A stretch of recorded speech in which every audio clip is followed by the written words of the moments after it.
Okay, welcome everyone. This is the first lecture of the semester.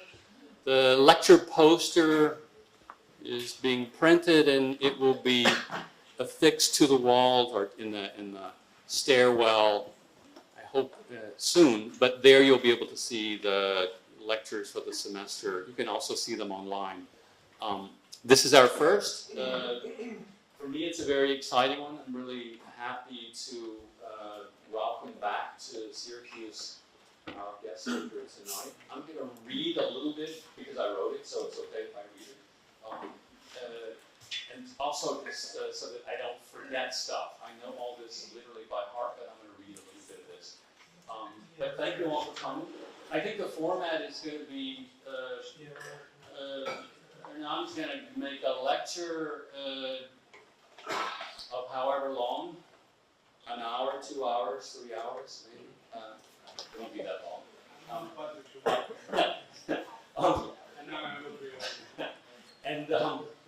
And then afterwards, I'll sit with him and ask him a few questions, and then we'll open it up to questions for you all. A couple of students have asked me some questions already to ask him, but I'm not going to ask him those. I'm going to call on you and you and you to ask them because they're great questions. Hernán has been here. Our speaker tonight is Hernán Díaz Alonso. He is the, last Sunday, he was still the director of SCI-Arc, and Monday or Tuesday, he's no longer the director of SCI-Arc. We have him here. I've known him for a very long time. I'll maybe make a few comments about that, but he is the Kenneth D. Sargent visiting critic this semester. And he's also, let me get this right, so no longer director at SCI-Arc. He was director at SCI-Arc for 10 years, did many things, ran the graduate program, still a distinguished professor. He is on leave from SCI-Arc for the year, and therefore he's here. But he also has a distinguished position. He just started recently at Tongji University in Shanghai. He's the Gaofeng Project Tongji professorship. I think he's mostly in residence there, working with PhD students, working a lot with Philip Yuan and a lot around digital fabrication technology, et cetera, et cetera. But we're really happy that he's here with us tonight. So. Tonight he's going to give a presentation on the work of this multidisciplinary office, and now he's probably at a creative agency. I want to ask him questions about that later. But his multidisciplinary office, HDA-x, in a lecture entitled "Everything is Something, but Something is Not Everything." Díaz Alonso is a longtime distinguished faculty member and former director and CEO at SCI-Arc in Los Angeles. I think unarguably among the very few remaining avant-garde schools of architecture in the world. Many people hate SCI-Arc, many people love SCI-Arc, but it is what it is, and thank God we still have at least one of those left. Hernán is also a distinguished career as an architect and designer. His designs have been featured in exhibitions at the Venice Biennale, the London Architecture Biennale, at Archilab in Orleans, France, as well as included in solo exhibitions at leading museums, including MoMA in New York City, SF MoMA, the Art Institute Chicago, the Max Center Vienna, where he also, for some years, had a professorship at Angewandte. Hernán's design work is held in the permanent collections at the Frac Center in Orléans in France, at the SF MoMA, a Museum of Modern Art in New York, the Mack Museum in Vienna, and also at Art Institute of Chicago. In 2005, he was the winner of the MoMA PS1 Young Architects Program competition at a time when that actually meant something. And in 2012, he received the Educator of the Year award for the AIA, but I won't be able to say anything more because the lights just turned out. What happened? Wow. Someone's leaning on the wall in the back. Thank you. This man knows how to get it back in order. I'll continue here. You won the 2013 A&D Award, Architecture and Design Award for Emerging Architecture, and in 2013 Progressive Architecture Award for a pavilion that he did in Patagonia. In 2019, he was recognized by the American Academy of Arts and Letters. Many other awards, many other citations. I'm not going to go through them all. I will say, again, he's the Kenneth D. Sargent visiting critic this semester at Syracuse, and he's teaching with Steven Zimmerer in a VC studio just below us. He's also held the Louis Kahn Visiting Assistant Professorship of Architecture and Design and the Eero Saarinen Professor at Yale. And as I mentioned earlier, he's at Tongji this semester and will undoubtedly over this next year end up at many other universities. As I said, I've known Hernán Díaz Alonso for many years. I think he's one of the most brilliant architecture educators that we have seen in the last 20 years. He's a remarkable designer and innovator, one of the true out-of-the-box thinkers, to use a cliche that actually is applicable. And I'm very happy he's back here with us here at Syracuse. And join me in welcoming Hernán Díaz Alonso.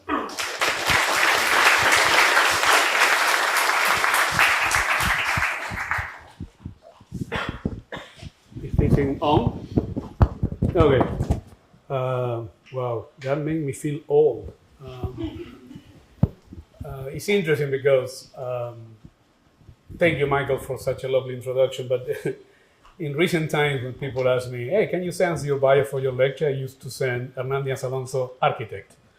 And that's it, because I always find those things kind of pompous and whatever. So anyway, it's a pleasure to be here. The main reason we're here is because of Michael. Michael speaks. I owe him, and you can blame him. A lot of my career is because of Michael. He was my teacher in Columbia. He gave me the first job at SCI-Arc, and he helped me a lot, and he included me and promoted me, and he has been somebody who I will be eternally grateful. So whatever Michael asks for me, my answer always will be yes. He's one of the, no more than 3 or 4 people in the world, including my wife, that I will do that. Today I'm going to try to go as fast as we can. If we can turn off the lights, because the background is all black, so also people can take... and that thing, don't read it, because my accent, it's going to say whatever. But so the backgrounds also, people can take a nap if they will, if they feel like doing it. But I'm going to try to go as fast as I can to a lot of work, because a couple of reasons. One is I don't read or write lectures. I go with the flow, whatever the day is. And also because this is something I learned very early on when I came to America. I barely can speak English. Not that my English is much better, but early on I got accustomed to let the word to speak as you can. And the other thing is I learned through being a spectator of many lectures is within 5 minutes that everybody walked from here, nobody will remember anything anyway. So I realized the only thing that people remember are some images. So the more images you show, the better chances there are that people will like the lecture. The title, as Michael says, is one of the things people ask me, give me a title for your lecture, and always recent work seems very banal.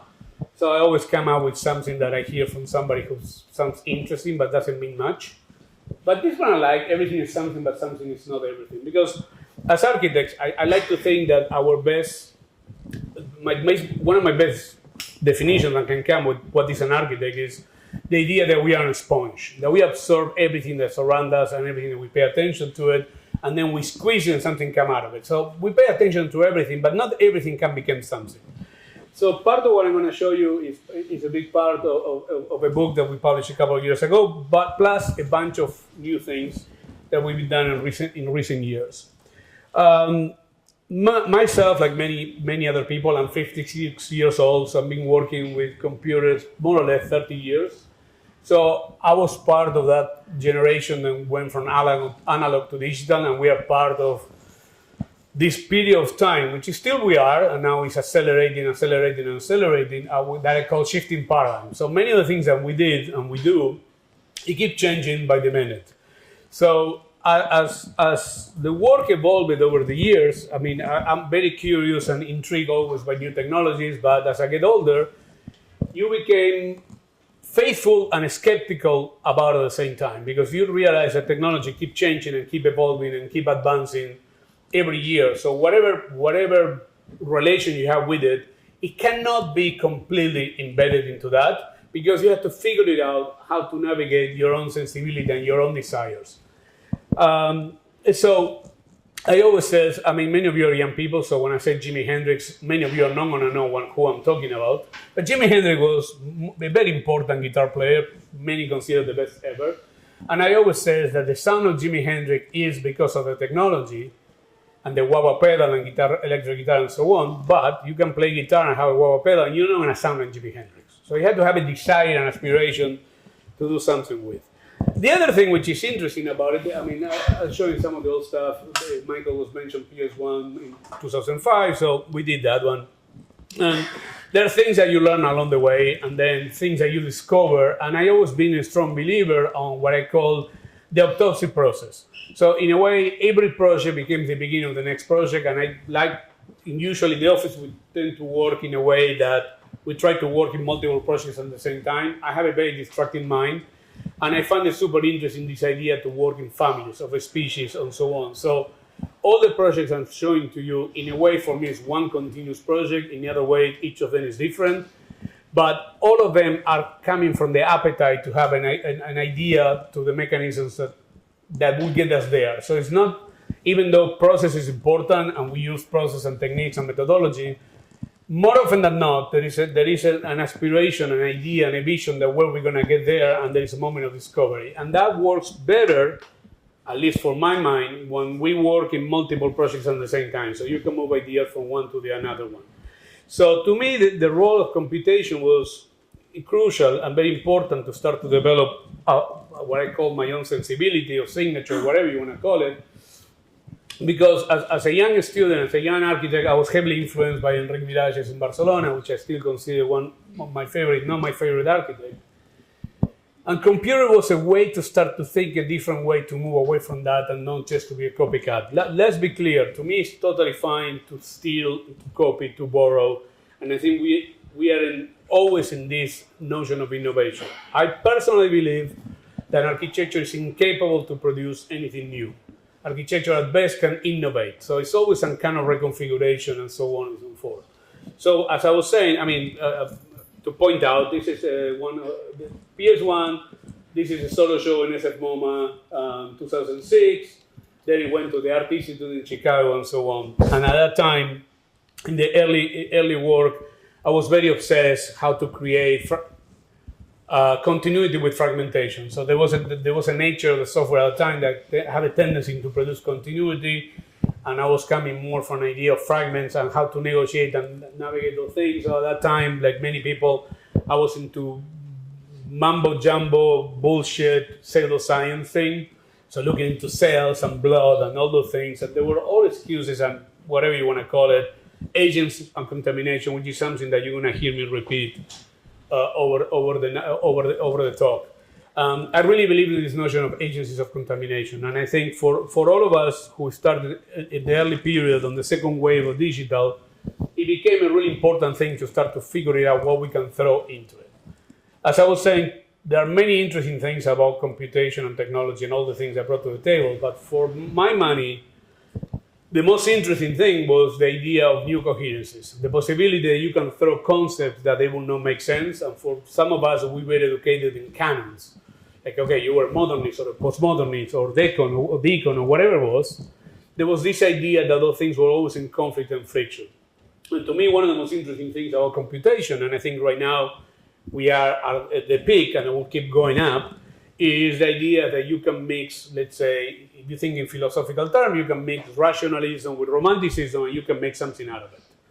So I think in many ways, I'm part of an idea of virtuosity and expertise, and I come from that tradition.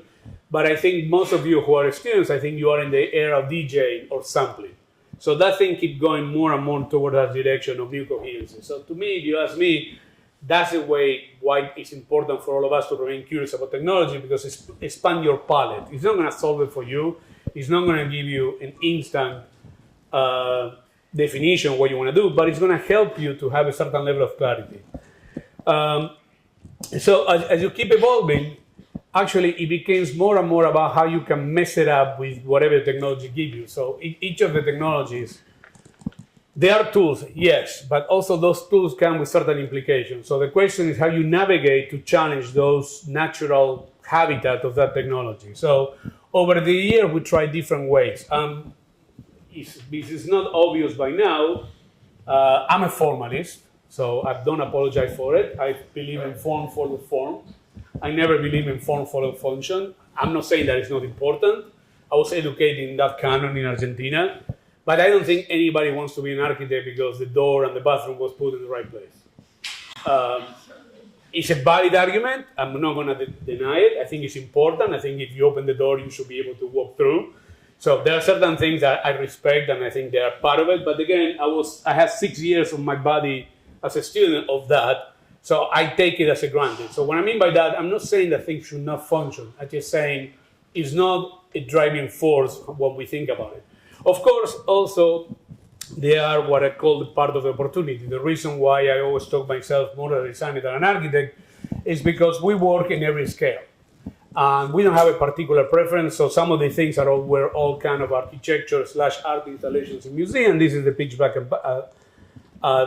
Mac. And as a footnote, I always been obsessed with films and Hollywood and all that. It makes sense that I moved to LA, but I love great movies as a human being, but as a designer, I tend to like shitty movies. I think bad movies are better way to steal. So Pitch Black is this horrible movie with Vin Diesel, but it had this great effect of the monster showing up in lights, and we thought it was a good idea to use that for the Mac. Along the way, you learn certain things. When we did PS1, each piece of the structure was different. It was almost 1,500, which is a very stupid thing to do. So then you learn that you can do repetition and variation in a more subtle way, and you learn along the way. I also, you see, I have a tendency for shiny things. So it's something I share with fish. Apparently the fish is attracted to shiny things, so it seems to be that I have some fish in me because I like a lot of things. Part of that had to do with my total inability to deal with color. So I think reflective surfaces are a good way to deal with those things and pass the problem to color to somebody else, and then what you do just reflects that. But again, I really believe in the notion of species and genealogies more than in typologies. So when we were working in exhibition like the MAC, we got invited to do a guest house in Paris for an art collector near actually a couple of houses from Villa da Lava or OMA. So we start to work at that time with cells and embedded cells that we can mutate and analyze, but also start to use animation and the camera as a way to design and not just a way to show a project. That was a way to marry my old desire to be a filmmaker more than an architect, and it allows us to explore possibilities. So out of the Mac installation, we produced this guest house. But again, we became more and more fascinated with the camera work and the way to start to think in some kind of a version of storytelling. I was talking with the students today how I think that is important. It's going to become more and more important for us architects to understand better how to be storytellers. And if you look some of the great architects of our time, when they talk to clients, they're telling stories. They're not explaining the building. Again, I'm not good at that. A couple of things that I think is disclosure for all of you young architects and young students. I'm very unsuccessful commercially. So whatever I tell you, take it with a grain of salt. Okay? I never figured it out how to be that good in the profession. I managed to do that. More often than not, we get fired. All the projects, everything I show you is a competition or a client. None of them is research work. None of them is made that work. But the majority of them went nowhere. And I say that because as you get older, also it's important for you to understand that I'm not trying to convince you of anything. I'm just telling you what interests me, how we work, what are the things that we try to aspire to do. It's not each of you have to figure out your own truth. I think those ideas is important to clarify because you do what you do. Like I understand when Michael says outside the box and all that, I'm fully aware that what we do is a little bit outside what convention is, but in my mind, in my brain, this is the most rational answer to the problem that was given to me. And I know that sounds weird, but that's how it is. Each of us, we are wired in a particular way to see the world in a particular way. So I want to be very clear about that too. So none of the thing I don't think about this experimental. I hate the word experimental because I think when experimental sounds like you don't know what you're doing. And I like to think we know what we're doing. Maybe what we're doing is wrong, but we know what we're doing. So I like to think more in terms of speculation more than experimentation. This is not a render. This is a chair that we did for the Art Institute for an exhibition. And we messed around for 48 hours with the Inch chair. It got fabricated. So it was a good lesson too. Like you never know which of the projects that you're working on will get done or not. So it's important to take all of them equally serious. To me, if it's a fork or a building, it's all the same. It's equally exciting and fascinating. So this one I cannot show you built, but believe it or not, some version of this was built by Boeing. This is something that we did working with Alex McDowell, the production designer. It's a customer experience for the CEOs of the airline companies.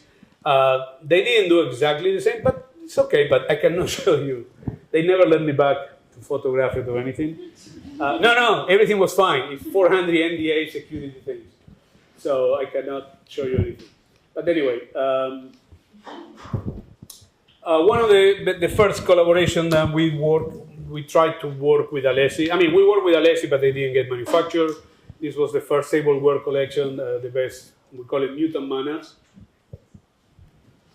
And this one came also out of one of the buildings that the Helsinki library, the Afton library in Helsinki, Finland, that we did as a competition. And then out of that language, that genetic code, that notion of species and monsters and Frankenstein, however you want to call it, we produced that.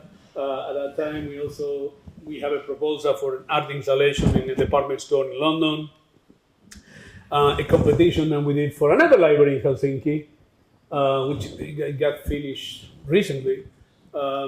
So with some of these things, you start, as the work keep evolving, again, you keep throwing notions of contamination. So this one was one of the first that we start to flirt. What if we start to bring back some kind of a Platonic geometry? What if not all the things can do, but also how we can reverse engineer in terms of how the building will be used.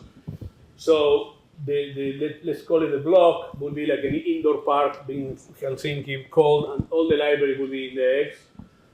We thought it was a great idea. Clearly, the jury didn't agree with us. But we won the popular vote. In Finland, when they do a competition, do an exhibition, they put it, and people go and vote, and we won the popular vote, but we lost the election. Like 2016. Kind of. Not as tragic, but similar thing. So part of that process, or that period of the ultra shiny incorporation of Platonic geometry to me was interesting because it was a way to start to bring some kind of level of certain cuteness. I've always been obsessed with the notion of reverse engineer for something. So, as I said, I'm interested in form, you're interested in form. Somehow you're interested in aesthetics. If you're interested in aesthetics, somehow you're interested in beauty. But we never used the mechanism of the traditional beauty to get through there. So we were using kind of a counterintuitive. So a lot of horrific element to start and then massaging them into bringing into something else, or what we call the grotesque. Now, the grotesque to me is an interesting concept, and I think there is a confusion about that. But I like the word grotesque and the concept of grotesque for the following reason. The origin of the word grotesque come from, there are many ones, but in art and design and culture, it comes from the period of some of the paintings of El Greco, that somebody mentioned grotesque. And grotesque really doesn't mean something disgusting and ugly, which is what we tend to usually understand. Grotesque comes from something that you cannot catalog under the canons of the aesthetic of a particular period of time.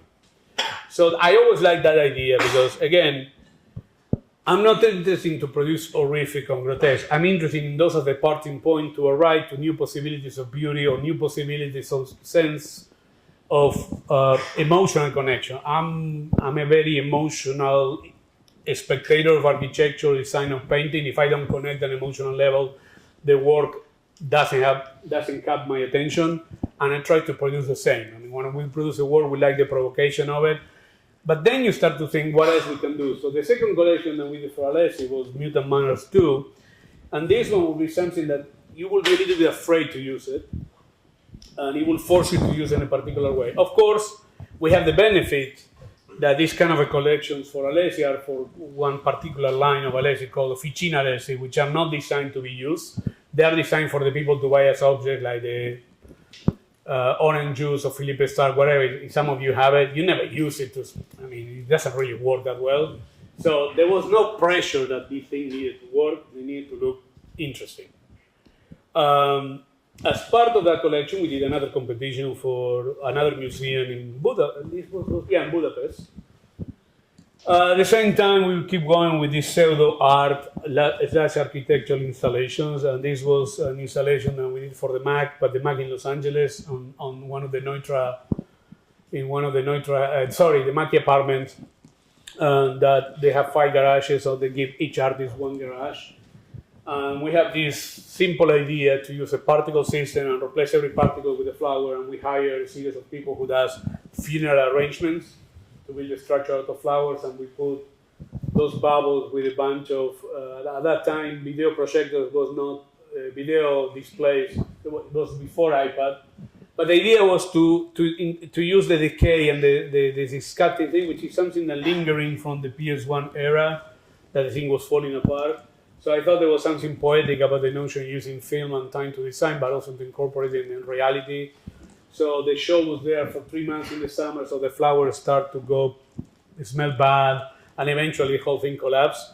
And it was an interesting idea for us to start to incorporate into the design. So when the Thyssen-Bornemisza collection, at that time, they wanted to have a series of small museums in very extreme parts of the world. They asked us to develop a proposal for Patagonia in Argentina. And the idea in this one was also to build a series of small pavilions that will be connected with this very intricate ornament in which you allow flowers and nature to grow. A couple of things there. One, I thought the idea that it would be nice, they changed from the summer to the winter, but also was a way to deal with color. As I said, I'm not really good at color, but I thought there was something interesting about the notion that the thing can change over time, but also that the decay can be accelerated and the pass of time became a more literal thing. Out of that, we did a series of very uncomfortable, ridiculous chairs and benches. We wanted to detach the skin from the structure. This came from an idea of playing paddle with a friend. He had a exposed fracture, and I thought it was an interesting idea to do a project out of that. And this is an Argentinian version of the bench. And this is for a friend in Argentina, but there is another version for the same woman that asked us to do a competition for the guest house in Paris.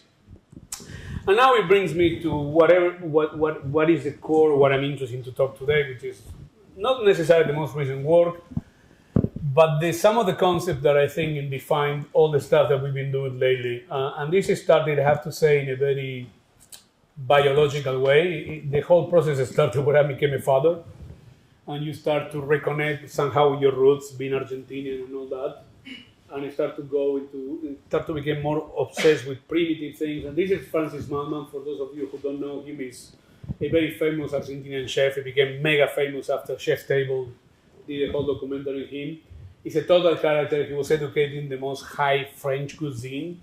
At some moment he had a crisis and he decided he needed to go back to basics and primitive way of cooking, in the way that they cook in Patagonia or in the countryside with gauchos. But there was a couple of things about this. One was interesting because he couldn't get away with sophistication that he already had incorporated. So the rustic sophistication, it became kind of an obsession for me. And there are two things that I became obsessed to. One is the idea, as I said, I'm interested in form. And as such, when you're interested in form, there is a problem of abstraction that always comes into play. It's unavoidable. And one of the things I always look with healthy, envy is not the right word, because I usually don't feel envy about anything, but I always look with admiration that the artists have the capacity to be more literal than us architects. So if Klaus Oldenburg wants to do binoculars, he does binoculars.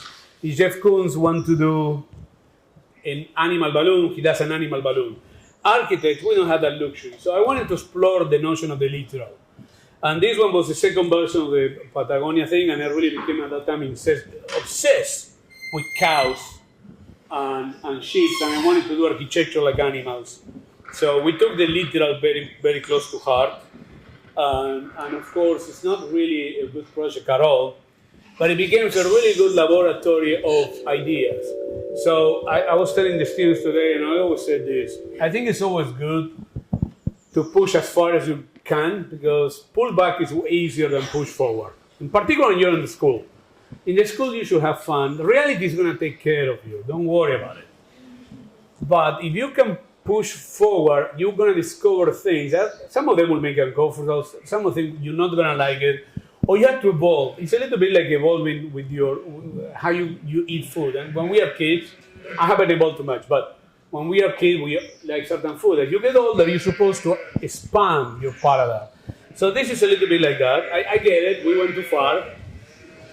If some of you are vegan or vegetarians in the audience, accept my apologies. But I'm Argentinian, so meat is part of our culture, it's part of our DNA. So I became obsessed for a period of time what I call meat forming. And I bought every book I can find about butchery in the world from every culture and so on. And it turned out there are many extraordinary things. One is it's a masterful way to understand how to manipulate three-dimensional and how to cut and those things. Second, you have this extraordinary thing about rituals. And this is this combination of something incredibly brutal, but at the same time, something incredibly precise and beautiful. This was something at some point we were working with Kenneth to try to do an exhibition of this in Columbus. It went nowhere. We didn't find a way, there was a way that we can mill frozen meat and whatever. But out of that, it came a porcelain lamp series that we did for a company in Limoges, in France. They asked for a chandelier, and we told them, what if we do a cool lamp that you can buy and just plug it in something needed. We did a second version, this is for kids, they are little cows, porcelain lamps as well. We did out of that a series of remote control holders for JP Morgan. This we fabricated, we painted, and the reason I'm telling you because it's kind of a good news, bad news. This stupid thing that we did in 3 or 4 days, we 3D print and whatever, we made more money than any project we ever done in our career. We did 11 of them, and when you use JP Morgan, you can ask for any number and they will say yes. Just saying, keep your options open. You never know. It's just for them to click a button so somebody can bring in coffee. But out of that, we did coffee cups, and we tried to sell it to JP Morgan, and they say, no, thank you. We tried to sell it to Alessia, and they say, no, thank you. We talked to a Chinese company recently, and they say, yes, let's try it. So we 3D print this mold in metal, and we're trying to figure out how we can cast it. So we are getting to new territory too, which is the private collector thing. There is a whole market there that actually is more viable. If you do 3 of the things that you work for a company, you can do more interesting things, but also financially is more profitable for your office. This is something that Michael known me for 30 years. He knows I will never talk about this 20 years ago, but I think it's important to talk to all of you as you're going to go into the professional world. You have to figure out mechanisms. Where are the opportunities? And the landscape is changing all the time. So the times that you will do it, a chair for Vidra or Nolan, whatever, those days, I will not say that they're gone, but are not necessarily the most viable thing for you guys to be working. You have to gravitate and figure it out what are the opportunities. This was a series of, this is not the render, it's also the thing, this is a series of art pieces that we did based on popcorn. We scanned popcorn and we put something. Tom Main wanted one, so we did one for him. So the word speculation I mentioned is, to me, is crucial to think in those terms. I also think, as I said, it's a way to see the world, but also I really think there is a strategy that you can tap into it professionally, that can you can find your own place if you position yourself. There is a whole value right now about all of us architects that we think holistically, that there is a lot of worlds that are opening and doors that are opening for us that they were not there maybe 10 years ago. So there is ways to think about that. At the same time, we work with Infonavit, which is a social housing agency in Mexico, to figure out if we can do, this was when Carlos Cedillo was in charge, and he was trying to produce more interesting emergency housing and so on. So we were working in an area that used to fabricate the water tanks in boats. So we thought that we can produce a house that during the day could be a shop and during the night is a house. So using the technology and means of production that they were in the area. So we did that with just a simple, beautiful tent that we were talking with one of the famous companies that does tents for mountain climbing. So everything, as I said, all the scales, all the quality interested us. Around that time, we also did a competition for the expansion of the Teatro Colón in Bogotá in Colombia. And this was, for me, an interesting experiment because you need to fulfill all the footprint in expansion. And part of the argument was, being from Latin America, the kind of the modernist glass box is a currency that most societies there like about architecture and so on. So we thought, what if we do like a glass house that we carve like a butcher into a courtyard, and we have this kind of strange alien waiting for you inside. Again, we thought it was a brilliant idea. Of course, the jury didn't agree with us. But again, don't get me wrong, everything that we do, we try to do it in the way that we believe it is, and we try to win the competition. It's not that we do it to lose them. But it's also important to understand that these are also opportunities to figure out things. You don't do competitions only because to win. Because you keep working and you keep exploring. There is some, again, everything has a negative and a positive view. The negative thing about some of the things is, of course, they don't get built and whatever. The positive thing is you keep moving, so you don't get stuck, because sometimes when you get something get built, it's frozen in time because you have to spend years working on that thing. Around that time, the regional agency of Barcelona asked us to do a pedestrian bridge that connects Barcelona with Sant Adrià de Besòs. At that time, we went back and revisited and resampled, if you will, some of the ideas that we did early on in PS1 for the pedestrian bridge. And because it was a pedestrian bridge, it didn't have the responsibility to carry the weight of cars and so on. So we worked with Klaus Boninger, a fantastic engineer from Germany who has done many engineers for Kop Himmelblau and Zaha Hadid, and he's a good friend. And he came with this fantastic idea that we can create 3 modules and then produce a series of variations that they will produce effect. So we started to think, what if we do beyond a bridge and we can produce an elevated garden? So it was among the first time that we started to flirt with this notion of nature becoming artificial, artificial becoming nature. So it was just not a bridge, but an elevated park or an elevated plaza, because the bridge component was only half. The other half was like a reservoir and an observatory for birds. The animations are going forever, so these are some of the images of it. This is Barcelona, that is Sant Adrià de Besòs.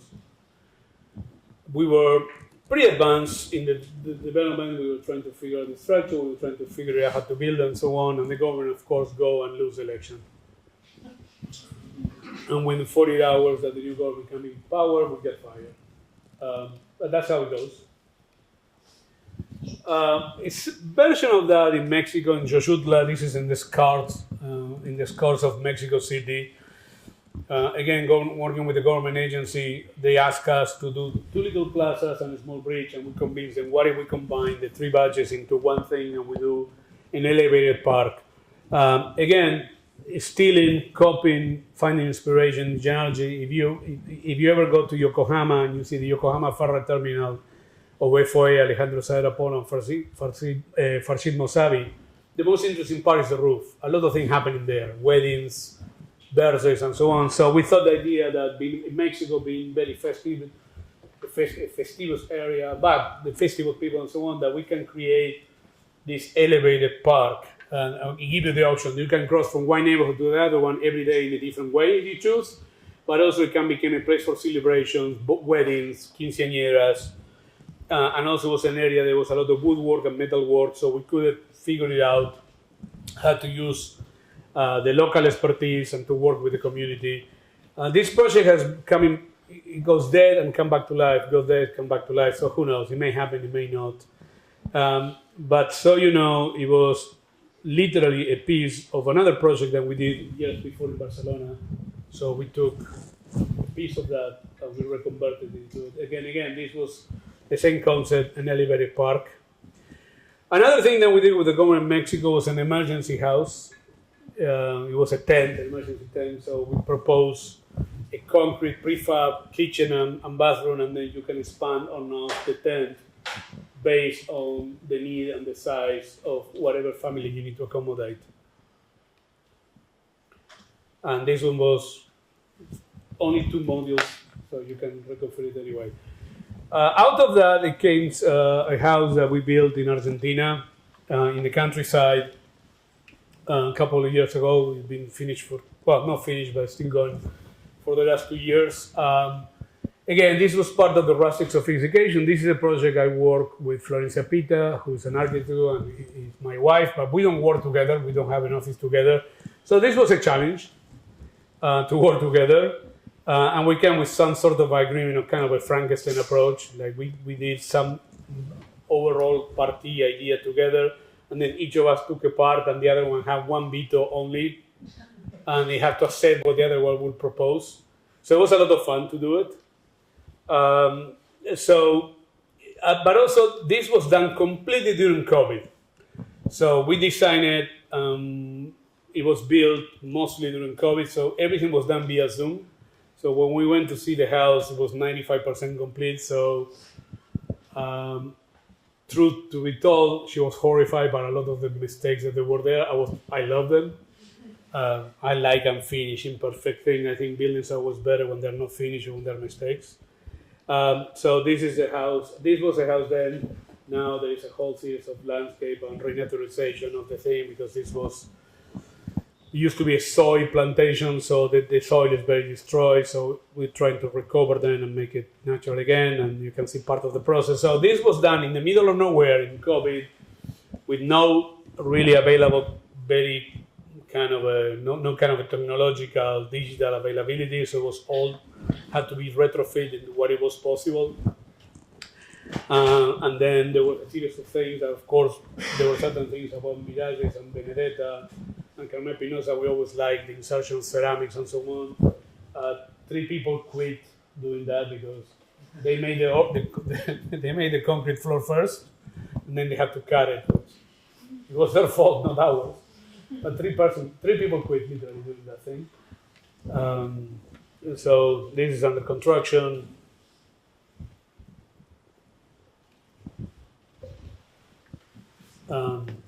This is finished.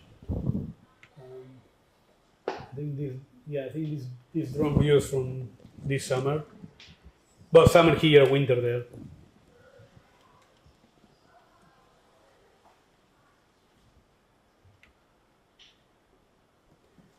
So it's kind of, it's a little bit, I was telling with the students because in the studio we're tackling the issue of a home in the middle of nowhere.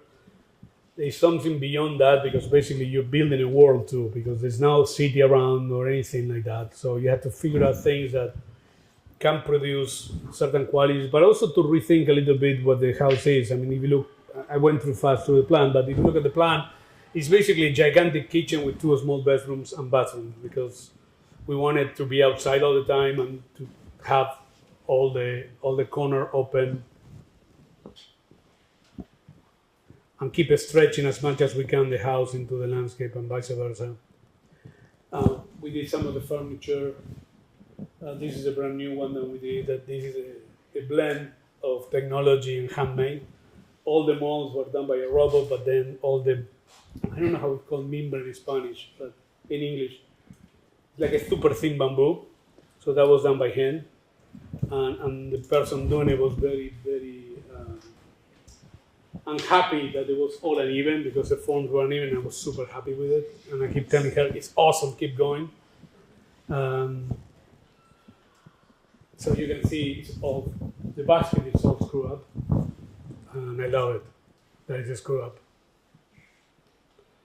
That's how they did it first. That was the molding.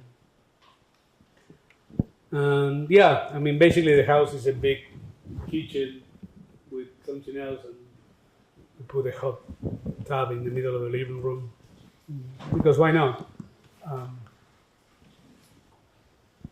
And also we drove the electrician crazy with these ideas. And it gets better and better when the grasses start to grow between ceramic. This is one of the furnaces as primitive as it gets. And we're doing mutations of that now for the Turkish collector. And there is something I cannot talk too much, but it's a collaboration coming with another company inspired in those. One of the bathrooms, one of the bedrooms, the access to the rooms and the bedrooms, the two bathrooms together, a table. These are all fall what I was calling some of the rustic sophistication. I don't know if it's sophisticated or not, but I like to think so.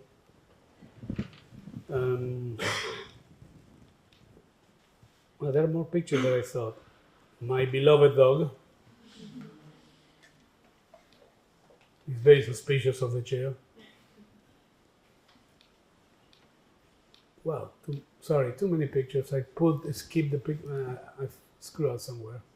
There are the cows. Sunset. Another lamp for another company in Italy. Light bulb. A park in Shanghai, an office park that was supposed to be for people to work outside. The chair that we did for the house in Argentina actually came from this big park piece, as big as this room. But the idea was eventually the grass and the flower will grow and the bamboo structure will disappear. So it was a way to manipulate the ground and to make it into something else. We're still working on this, a series of urban equipment, a little bit simpler.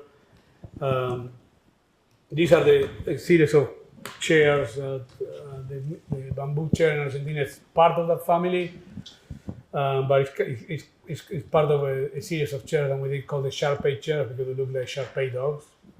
So we borrowed the Shar-Pei of a friend and we scanned it, which is very easy because Shar-Peis are very lazy, don't move. It's much more difficult to scan a Chihuahua. There is something interesting about dogs, the way that they rest and so on. So we wanted to keep a little bit of animal thing to it. But the idea is that these things will grow grass. So when you put it in a park, you don't know exactly if this is a bench or this is part of the landscape. These are some of the other versions. So this is the one that we fabricated in Argentina. We still haven't done the pillows. Different mutations of it, some more or less aggressive, some with more or less wrinkle. This was a prototype in China done in copper. And then playing around with some ready-made, okay, the Jacobson chair. This is a coffee table, I think. Outdoor kitchen table for barbecues. I'm going back to some projects of competitions. This was one of the latest competitions that we did was the Museum of Writing in Korea. And in this one, we took further this idea that the natural, the three-dimensional garden, whatever. So the idea is almost architecture is hidden inside these things. So there is all these skins, and inside there are these eggs that will contain the architectural component of it. Which was an idea that started early on in the Guggenheim Helsinki competition, which I think every architect in the planet did. And probably somebody for Helsinki won. I mean, most of the Nordic competition, they do international competition, but always a local architect, usually with a 20 blocks radius wins. But again, in this one, we were joking around and riffing. What if we do the opposite of Frank Gehry Guggenheim? It was a Helsinki Guggenheim, in which the Bilbao Guggenheim of Frank Gehry, it has, the galleries are all not conventional, but they're the parts that the project comes down, so the curators and the artists can place their work, and then the component where the Frank Gehriness happens is in the public space. So we thought, why we don't do the opposite? we make the galleries all unusual and the public space more conventional, which again is one of the things that you think is a good idea, but it's not. But nevertheless, you learn something along the way. So there was a certain notion again of this carving of this. They start with a series of boxes and carving them and retrofit them using butchering techniques of some of these ideas. Which again, you carry with you, and they became the beginning of the species of another project. By the way, the Autopsy One project became the beginning of the next project. It's not something that we created. It was something that we completely stole from Enrique Mirage. That was the way of working that he had. And I always thought it was a super interesting way to work with. Also because I think allows times with certain ideas that you have, and you don't jump from one idea to another one, but you give them time to breathe and to grow into something else. So I think, to me, those are kind of as interesting things, as I would say. I think this is the last of the projects of, architecture project. After that, I will go quick to a series of products that we were working recently. This one also, we flirted with the notion of world building and storytelling, in which we constructing films that are not what the building is, but it's what we would like the building to be. So we submitted the competition like everybody else with panels, render plans, sections, whatever. But then we built these parallel realities, which I found it very productive too. I was talking today with students about the evolution from representation to simulation. So in a way, you design, you do projects, whatever, that theoretically would exist in a physical world, but at the same time exist in this time, in this moment, in a different environment. I don't know, maybe it becomes a mechanism of defense because we get to do very few things that we produce, so this is another way to create another layer to think about the work that you produce. But also that creates also other opportunities, that brings collaborations in entertainment or in video games, so other things that we've been approached in recent times to get involved in, because somebody saw this and said, oh, we saw that movie that you did about a building, but you're interested. So you never know, but at the end of the day, to me, these are honest things that I always says that I believe that one of the great things about being artists is we get to play until we die. But we have to play like children if you play seriously. But to me, the notion of have a playful quality that, of course, you want the work to succeed and so on, but also there is a level of something that you have to feel compelled to do, and something you have to feel excited, because we choose to do this every day of our life. So it's not a career, it's not a profession, it's a call. You have to feel in your bone that this is something you want to do every day. So each of us, we find our own mechanisms to keep going, to keep us evolving, and that's part of the game, and that's how it goes.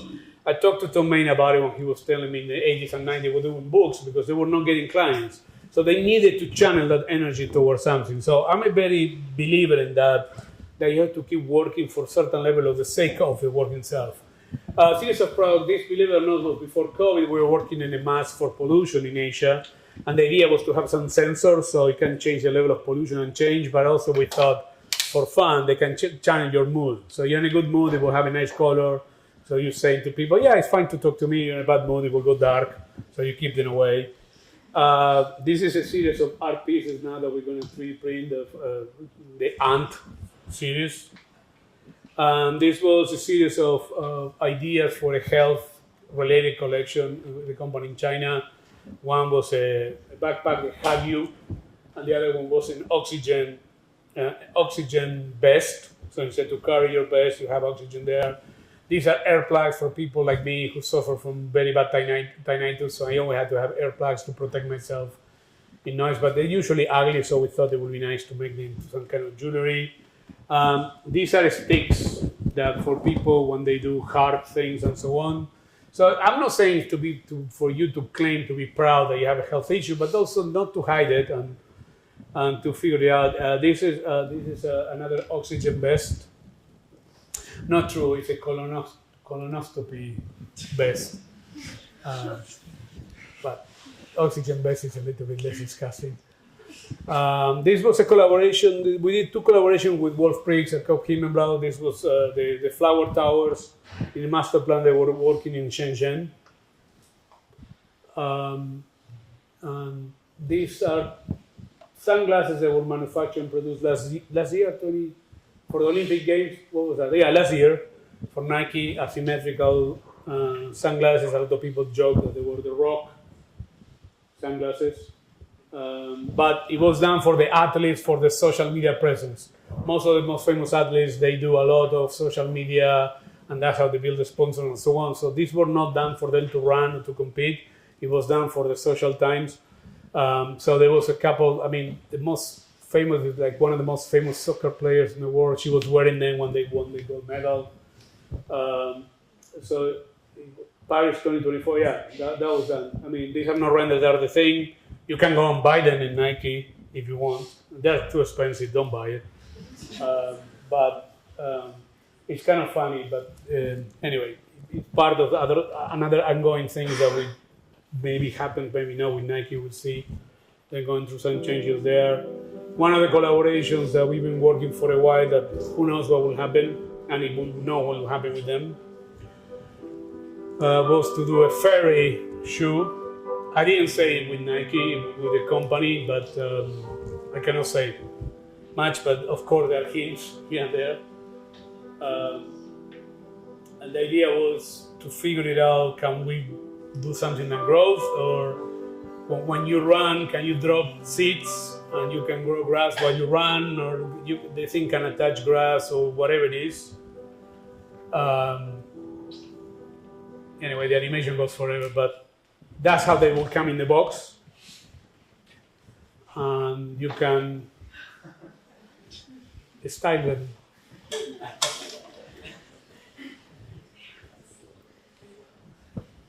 You can go for grunge. It comes with a pair of scissors.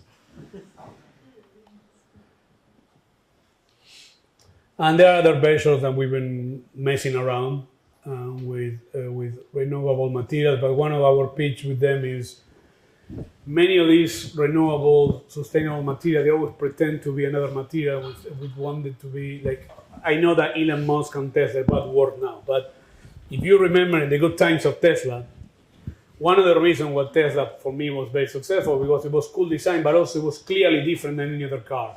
So there was a kind of a bragging that you were using an electric car. The same happened with the Toyota Prius when it came out. That you will see Leonardo DiCaprio driving a Prius because there was some. So we said, what if we do shoes that use recycled material, but they look like it's done from recycled materials? So the one that we settled is to this one. That will be with recycled plastic, but it will look like you're wearing recycled plastic. So, but who knows what will happen? So we are in the middle of that. So to conclude, this is not to read or whatever, but I want to talk to a couple of things, which is I'm probably wrong about all of the things I tell you, but I think there is many things that are going to change, and I always think that design always exists an intersection related of the related and the aspirational, the tangible mechanic of precision and the technology of performance. So there's always this notion that you're going to have to navigate with the tension of that. But ultimately, and this is something that interests me a lot, the future of the future, which is the future is not a smooth, predictable evolution, despite that technologies make us to believe that. One of the things, I listened recently to an interview with Rick Rubin, which is for many people the most important music producer in the last 25 years. And Rick Rubin says, I cannot play an instrument, I cannot use a computer, I cannot use the console. But what I know is I have an instinct and a taste to understand what people will appreciate or enjoy. And he says, what AI cannot do for you is AI cannot do emotional connections, AI doesn't have an intuition, AI doesn't have taste. So whatever we think the future is going to be much more dirty and unpredictable and less precise than we think it is. So I would just encourage you, each of you, to figure it out what future of those futures makes sense to you, and don't jump necessarily to whatever is the moment. The last thing I would say, the main challenge for all of you who are young architects or young students is we live in a culture of immediate satisfaction, and design is slow. Architecture is very slow, but industrial design and product design is slow too. I'll give you an example. The sunglasses Nike was a 2-year process to do a pair of sunglasses. It was not a 2-month thing.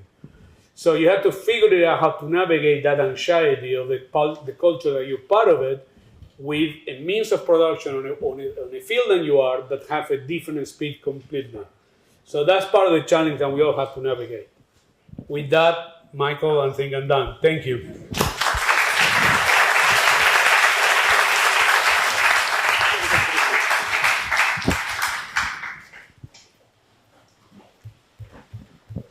Let's put the one with the we're at School of Architecture. Let's put something that looks like architecture before we all go to jail.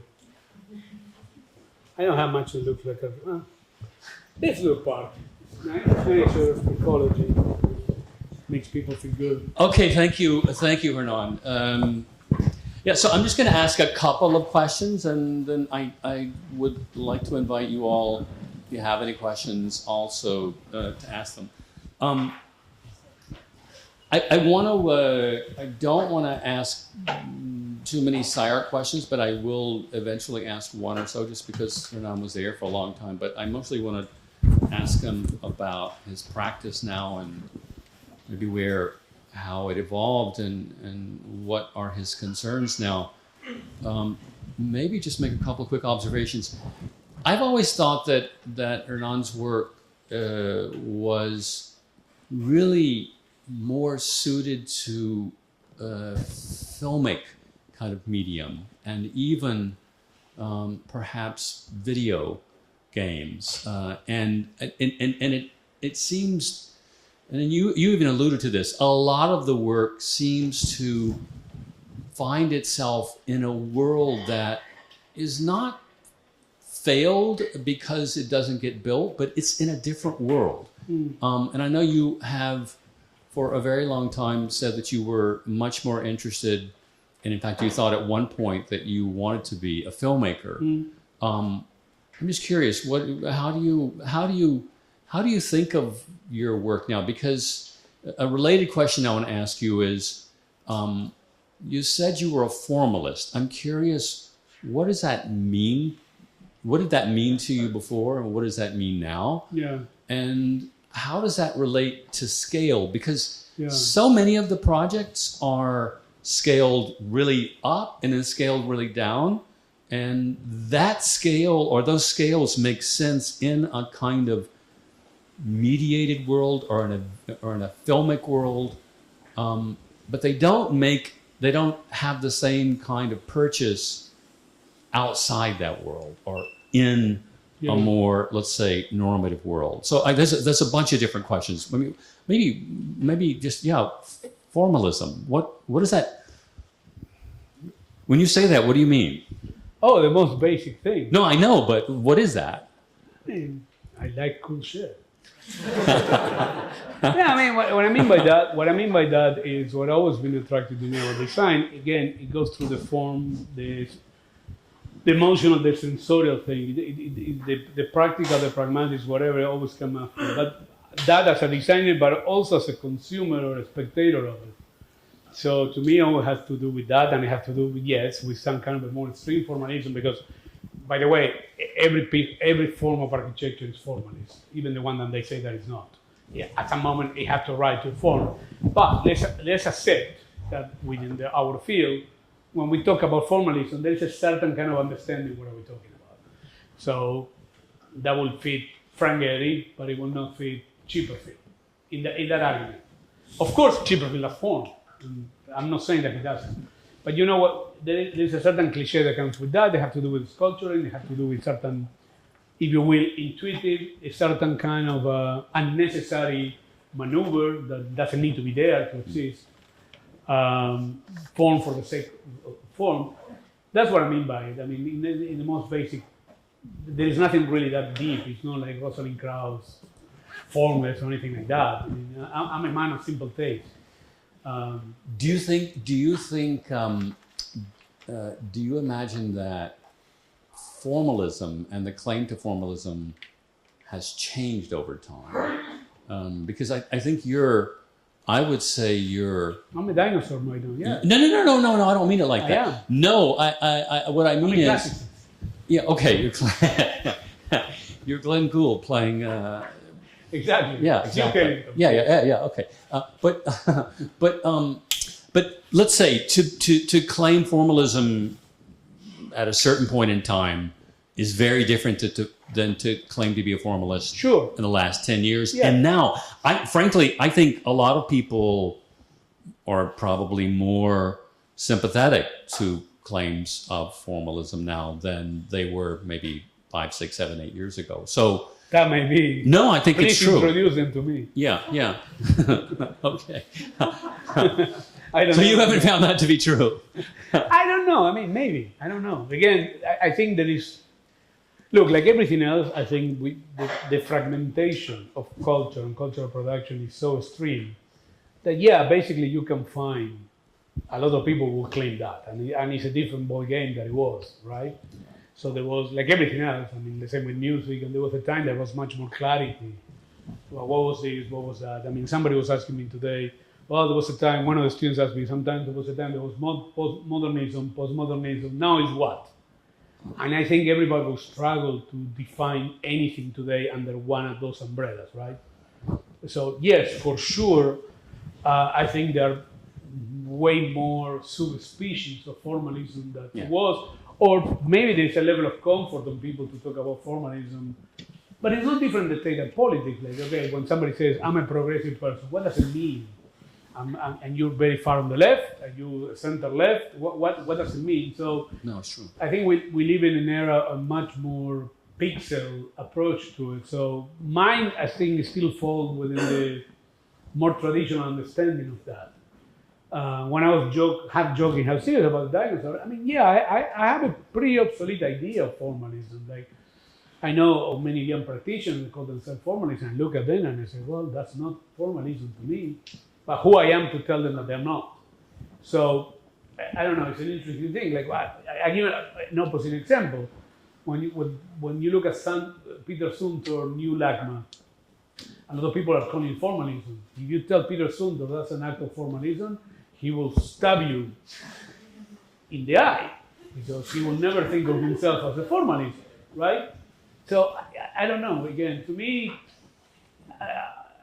I don't know. Like, maybe even to a point. Maybe I shouldn't say it anymore. No, I think you should doesn't say mean it. anything. You should say it. No. But I don't think it means much anymore about anything. But Let me ask you a related question, because it's and I think it's connected to maybe the history of SCI-Arc and kind of. let me add one thing. Yeah. I will say there is a direct correlation, and I still feel comfortable with that. My notion of formalism is also connected to a notion of virtuosity, which not a lot of people who talk about formalism today have no interest on virtuosity. In that sense, I will say, like, in the tradition of Francis Bacon. Yeah. In that kind of formalism, there is a certain virtuosity that can attach to it, and I'm still very into it, which I know that today is not necessarily a currency. Let me ask you just a related question, which is connected to a comment you made about, let's say, modern, postmodern. What happens after? Does anything happen after? Where are we now? What are we doing now? There was a time, and because I think you were selected as part of the architectural record vanguard, and there was a time when that word, when avant-garde actually meant something. Yeah. And so I wonder, maybe related to the question about formalism, what is the avant-garde now? Is there an avant-garde now? What does it mean in a world where the idea of progress or the future seems to be retrograde? What does an avant-garde, which by definition is out in advance, what does that mean now? The way I see it, I don't believe that there is room for avant-garde anymore. I think right now we live in a world of audiences, and it's just a matter of the size of your audience. I think we live in an era that everybody is willing to accept everything if you can find that piece of audience. And I think that applies to music, fashion, whatever creative endeavor. I think you can find it. Of course, you can be Taylor Swift, or you can be an indie group playing for 500 people. But I don't think you can have avant-garde when there is not true resistance. And despite what we believe in politics, that there is a resistance, whatever, and there is. But I think when it comes to culture, I think you can find your tribe. I think you can find your group. And that's why I think the notion of avant-garde as such that's why I like the notion. I think they are more or less speculative work.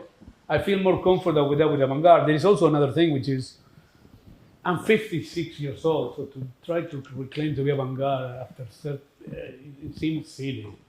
You know, like there is a certain thing that comes with certain period of time, and again, to me also there is a level of expertise that you develop that also move you away from the avant-garde and became something else.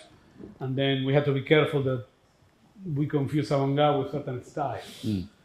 But conceptually, I don't think there is room for avant-garde as we knew it. I think there are certain pockets of innovation. I think there are certain pockets of interesting things that they move the needle here and there. But it's hard to imagine that, I mean, you know, like, again, it's strange, but I show you a lot of things without success, but without getting into much detail, since it was announced that it was stepping down and you had to come inside, the phone started ringing in the office. So whatever that means, there are less people scared to do something. So, and I think it had nothing to do with me. I think it happened that people are more, they're, again, I think it's just a matter of build and find your audience. But yeah, I don't think, bottom line is, I don't know. I don't think it's but by the way, also I was part of that avant-garde, whatever. I never considered myself avant-garde. No one who ever is selected as part of the avant-garde ever. You know what I says mean? Like that they're part of the avant-garde. I always thought in more simple terms, I do what I do, and people can call it whatever they want. I know. I agree. I was partly responsible for that as well. I know. You were part of it. No. That's one thing people should blame you, as much as they blame me.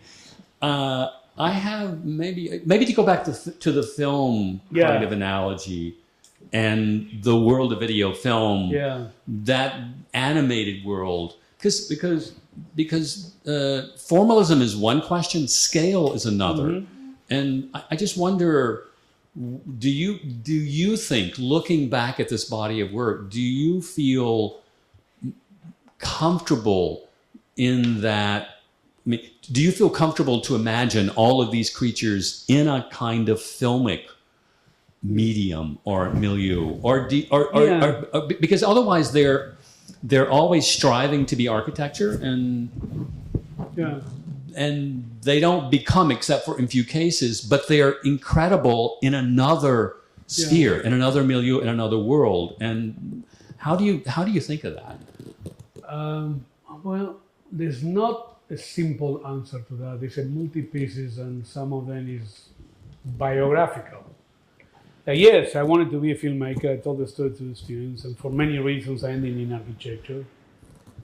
And then there was a certain kind of incapacity early on in my career to see that possibility, that when I studied in Columbia, when you were professor there, and like Joseph Kosinski, which is directed Formula One, Top Gun, Oblivion, Tron. He was my classmate in Columbia. And him and Linda Simone started the visual design render company. He went to work for James Cameron. I didn't see it. I didn't even see that it was possible to jump into that world. I'm an architect, I train an architect, I did my master's degrees. Oh, animation software, I can use it to do architecture. It never occurred to me to do that lateral move. That's one part. In recent times, I've done some collaboration here and there with that world. But also, and this is going to sound weird, there is also a certain kind of philosophical view that I have to life. I believe there is a moment in your life that your life became what it became, and you have to deal with that. And you cannot go and say, oh, I'm 56, I'm going to try to be a filmmaker. I don't think, I cannot do it. If I will work in that world, yes. I think also the film industry has changed radically. 2 or 3 years ago, I was in conversation to get involved in a couple of projects, and the person, I'm not going to give details because he's a good friend, he was about to become a mega director, did a superhero movie. The superhero movie completely tanked, so the whole project that he was doing with one of the streaming companies went away, but I was supposed to be very involved in that one. So it's a different game than it was too. The era of the Doc Baileys and all the Mavericks is gone. So it's not so easy to get into that world. Video game, personally, doesn't interest me. I find it, I don't know. I mean, I never find an angle. What about games? Video games? Video games. No, it doesn't interest Okay, me. it doesn't. No, it doesn't interest me at all. I don't know. I find it aesthetically disgusting. They're boring. The metaverse, I find it stupid. Everybody's going to leave now. I'm probably wrong. It's one of the things that's what I'm saying. There's certain things, your life goes in the way that it goes, and you have the things that you have, and you grew up with the things that you grew up. And also, to be honest, over time I became much more interested in the wearable industry or the garment industry and so on, that I'm in film. If you ask me today, I'd much rather to be involved in fashion than I will be in entertainment. Also because entertainment has become a much ruthless and interesting creative world that, despite what people think, actually is not. And there was also a rude awakening. You knew Doug Bailey. Doug Bailey was this genius. Visionary. It was one of the very first people that worked with particles. He did the whole particle Solaris for Thor, but a total nut job. Cross-dresser, wonderful, wonderful human being. And he tried to invite me to be part of the Bryan Singer Superman, because he was doing the particle for the kryptonite, but he didn't know what form to give, and he said, "Why don't you work with me?" So we worked a little bit with that. It was great. I got a beautiful check. Nice. So then he started working in another film, and he wanted to bring me in. And he set up a meeting with the head of production, the set design, which is a very famous person in that field. And this person, within 2 minutes of the conversation, he says, "No, I don't want to work with you." So, "You don't like my work?" I said, "No, I don't like to work with architects." So why? Because we're working on this project. This project was not a Steven Spielberg, but let's use a Steven Spielberg as a name. Steven Spielberg said, "This movie is going to be blue, blue, blue, blue." And tomorrow he comes and tells me, "No, we're going to do it red." We switch red. You guys are going to argue for a week why we have to keep doing blue. I don't like to work with architects. You guys have principles. We don't. We are mercenaries. You guys don't. And I said, "Well, you haven't met many of my colleagues." So that was kind of the whatever. But it was an interesting picture about that. But I ended up working with Alex McDowell, not in film. Alex McDowell was the one who hired me to work with Boeing. Alex McDowell, he got fed up with the film world, and he has now a world-building company, and I do collaboration with him.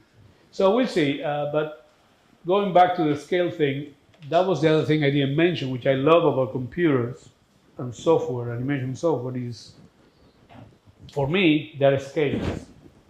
So it doesn't matter what you're working on the thing inside the computer. So for those of us who were educated in the 1 to 100, 500 bit, that was such a liberation.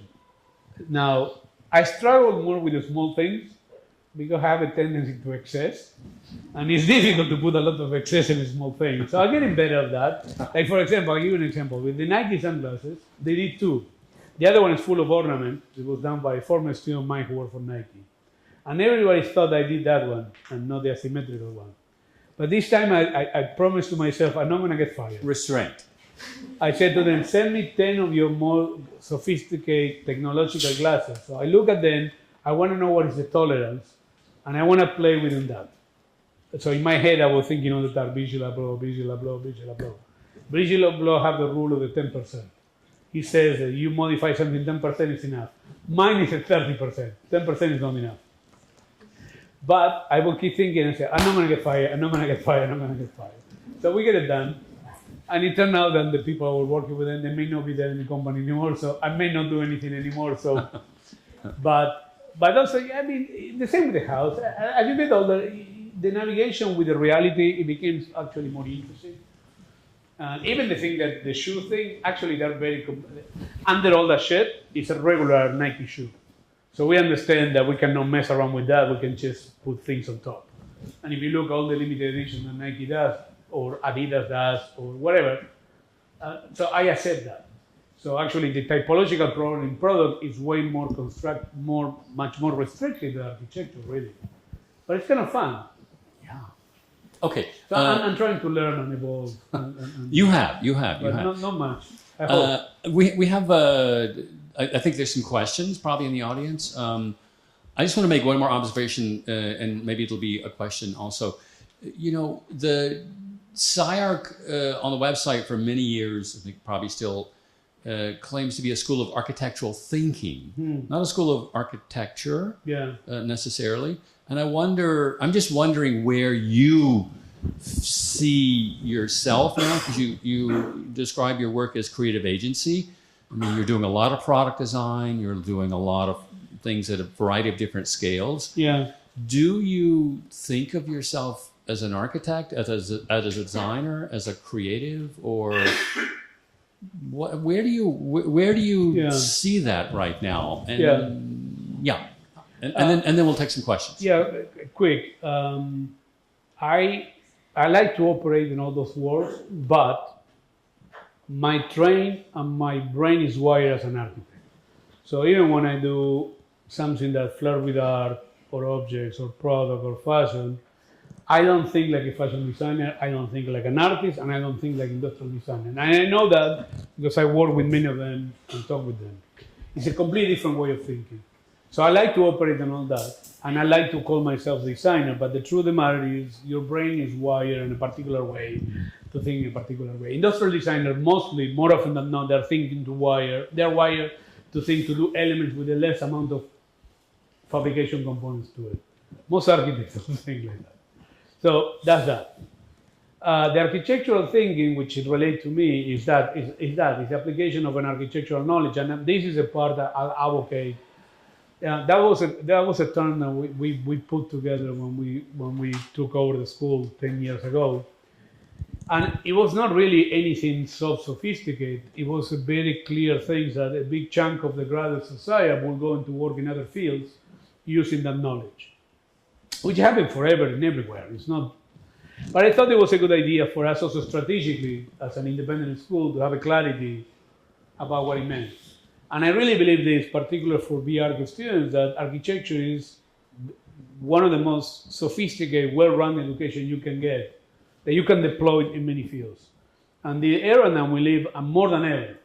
So to me, that was a way for us to think, yeah, you're going to learn about architecture, but you're going to learn about the way to think about it, that you can go and work for Google, you can work for Samsung, you can work for Nike, you can work for whatever.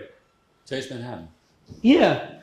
So to me, that was that, but it was really following a trend that was happening organically. And I think, again, it's not exclusive to SCI-Arc. I mean, SCI-Arc may be more extreme or open about it, and we were very open and transparent about it, because also we don't have the political conflict to be in university. Again, I don't know here, but in an institution, if you do something like we did with Liam, fiction, entertainment, and architecture, the film school dean will come to complain, no, you can't do that, because we have a film school and you guys are architecture, do not. We are not that, so we was allowed that. But they won't do that here. No, not here. But as I said, there are other institutions that the politics of that are more complicated, right?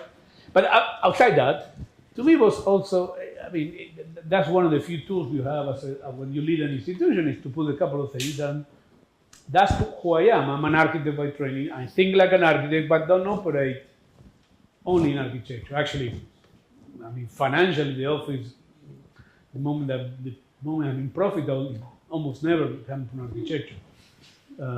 But that doesn't mean I don't want to do architecture. I like to design whatever. I mean, I don't care about the scale of it and so on. It's just fun. Okay, great answer. Any questions? I know there were questions earlier. Somebody's raising their hand in the back. Two.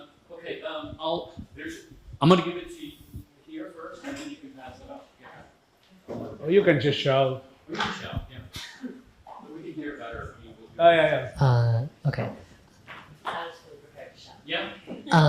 Continuing on the theme of changing times in our present condition, but specifically your comments on the avant-garde, specifically the lack of an avant-garde, I was curious if you thought the same concept applied to the same principle applied to the grotesque. You speak to an interest in the grotesque, your work speaks to an interest in the grotesque. I was curious if that too is a social phenomenon in the same way you define the avant-garde as something that is defined by resistance, defined by audience, defined by reaction. Is the grotesque, I was going to say, if there's no more avant-garde, is there no more grotesque? Or does the grotesque separately speak to something instinctual or innate? Is there are there ideas or concepts that will always be grotesque? Yeah, but I think, as I said, part of it's not a problem. But part of the equation on that is what, to me, the origin of grotesque were versus what it became. So at some moment, you have to accept the majority understands something for grotesque. You cannot go through life explaining, well, grotesque doesn't mean that. It means what people assume that it means.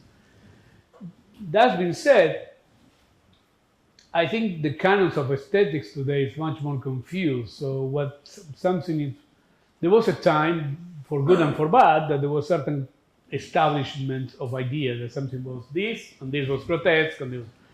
Today is a lot in the eye of the beholder. So if you look about it, so some people will find something grotesque and somebody will find it beautiful. And that also applies to aesthetics and so on. I mean, you can even talk of the standards of the human condition, right? Like if you look at films in the 40s or 50s, there was an idea what a beautiful man or a beautiful woman was. Today it's not the same. I mean, there's a whole much larger spectrum of what we consider. So I more often than not, I feel that those conversations kind of futile in the open.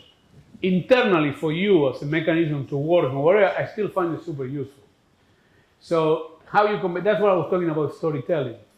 And that's why I think it's very important what you work with and how you communicate that. So there are different stories. I mean, believe me, I'm working now in a couple of projects that VHS is starting. And one of them we're looking at strange things, and the other things we're looking at cool things. Believe me, I'm not going to tell the client, oh, we were looking at these kind of carcasses of cows in Patagonia, because they will fight in 5 minutes. I'm going to build some other narrative.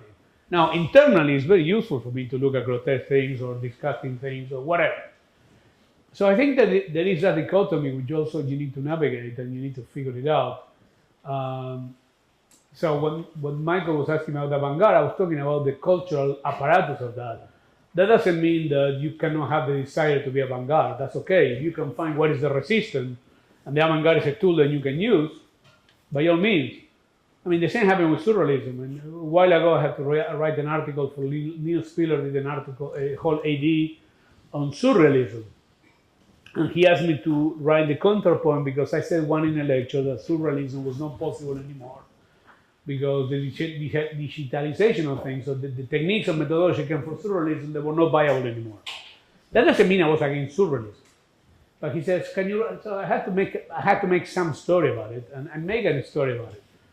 But it was a narrative for me to say, okay, I mean, when people, the title of my book is called The Surreal Visions. And I didn't want to call it like that because that was the editor. I want to call it The Obsessions. And I said, no, the surreal vision is going to have a larger appeal and whatever. He also convinced, I wanted the cover to be the X-ray of my teeth. And he said, no, I'm going to put a project. Okay, those are concessions I had to make. So that's what I'm saying. I think the grotesque is very useful internally. So those are things you have to calibrate, what makes sense for yourself, for your mechanisms, about what helps you to move the ball forward for you, versus how you communicate that. I mean, the talk I do to you, I'm talking to a room of experts. If I'm doing this talk in front of the chambers of commerce, I will just talk about why speculative and radical work can generate more profit for them. If I'm talking to the corporations that they're working me to do this, and then I say, well, there is a value in doing a really cool, unique shoe, because whatever. So yeah, that's part of the game. Sorry, that was a long answer too.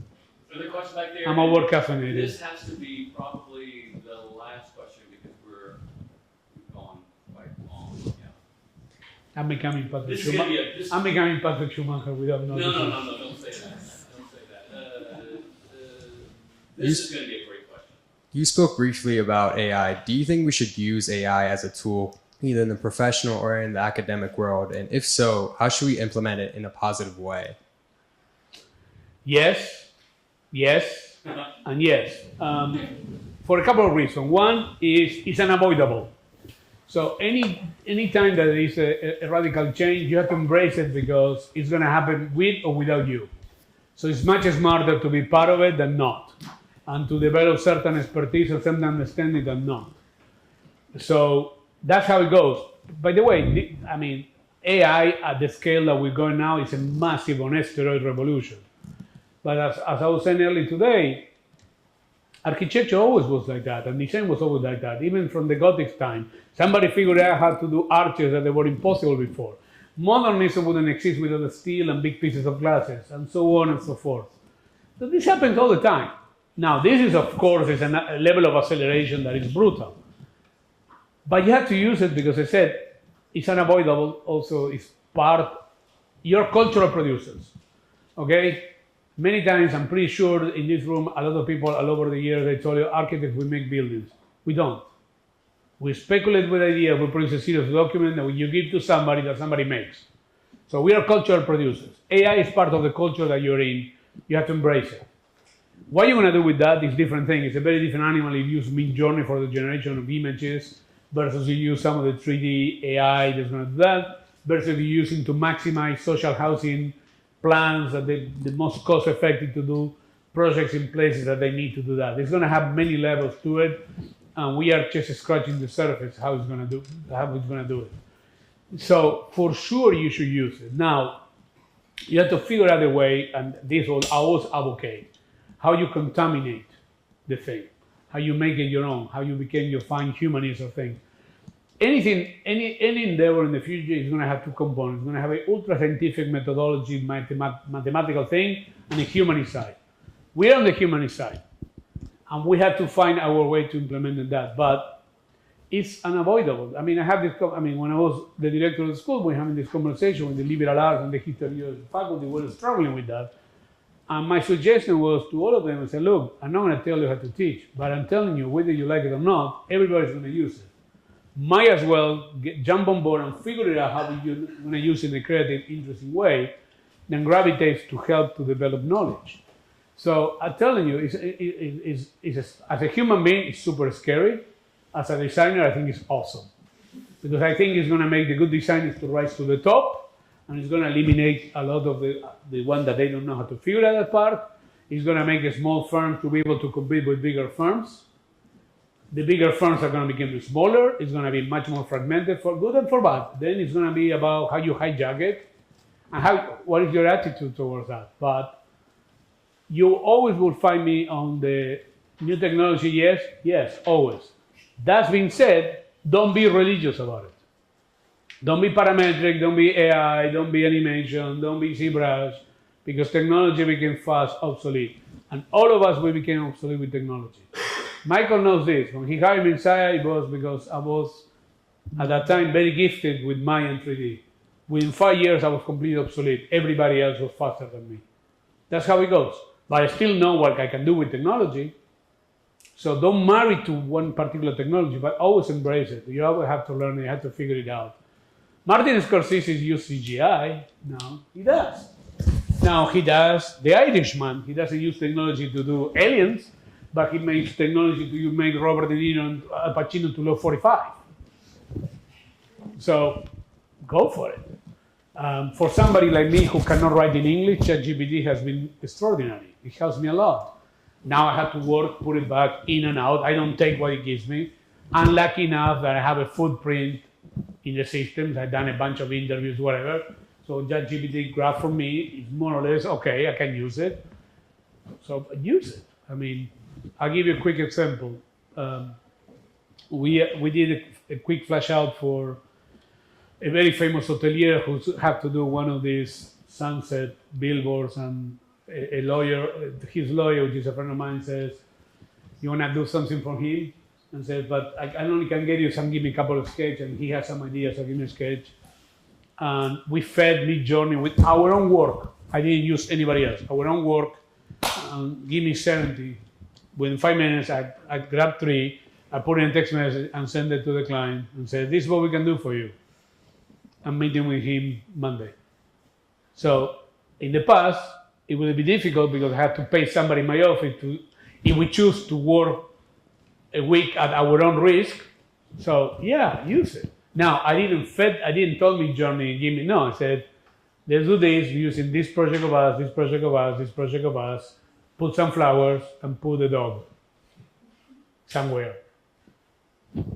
So yeah, yes, always. Always. You don't ride horses anymore. You don't go in a sailboat to Europe. You take a plane. You know, you use your cell phone for everything, which is, I'm not sure about those things, but it is what it is. It's a reality that we live in. Do I would prefer to go back to a flip phone? Yeah.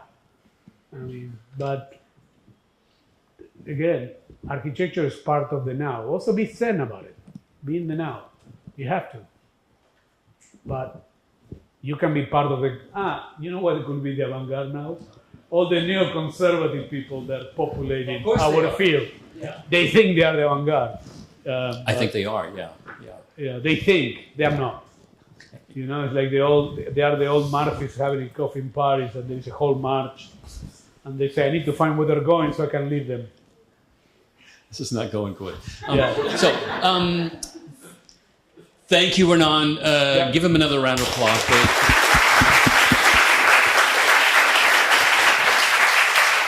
And as I said earlier, he's teaching VC with our friend Stephen here, and they will both be around down below. We hear all quarter tip your waitress. Yeah, and pop into the studio, and we'll see more of you around the building. And thank you all again for coming tonight. Thank you.